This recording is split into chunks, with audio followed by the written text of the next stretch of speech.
नमस्कार. बिंदास न्यूजच्या या विशेष बातमीपत्रात आपणा सर्वांचे स्वागत.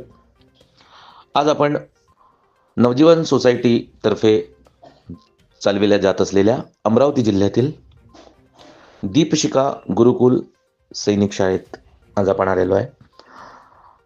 आपण दीपशिखा सैनिक शाळेचं प्रवेशद्वार बघू शकता की या सत्रात संपूर्ण शाळेचा कायापालट झालेला दिसून येतोय. म्हणजे असं म्हणता येईल की शाळेचं रुपडं पालटलेलं आहे.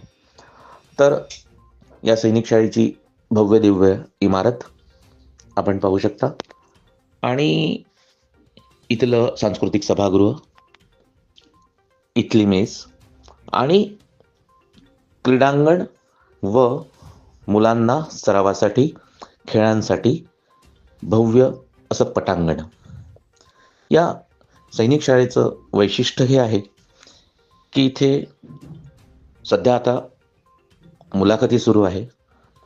एप्रिल आणि मे महिन्यात वर्ग 6, 7, 8, 9, 10, 11वी आणि 12वीसाठी इथे मुलाखती घेऊनच प्रवेश दिला जातो.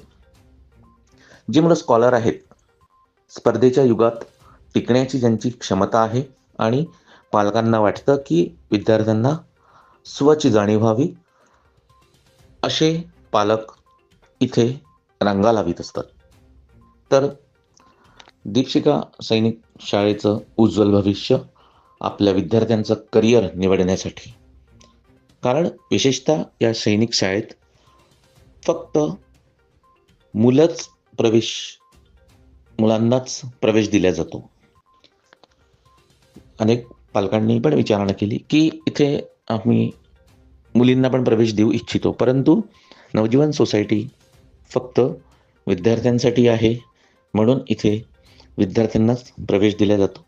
आणि एक मर्यादा आहे, एका वर्गात 40 विद्यार्थ्यांची मर्यादा असलेल्या या दीपशिखा गुरुकुल सैनिक शाळेत आजच आपला प्रवेश निश्चित करा आणि आपल्या विद्यार्थ्याला अधिकारी, NDA, सायन्स, विज्ञान शाखा, इतर शाखेत आपलं प्राबल्य दाखवण्यासाठी, स्वची जाणीव निर्माण करण्यासाठी विद्यार्थ्यांना एकदा तरी या शाळेत आपला प्रवेश निश्चित करून स्वतःचं करिअर घडविण्याची संधी द्या. व्हिडिओ जर्नलिस्ट रजत डेकाटेसह बिंदास न्यूज, अमरावती.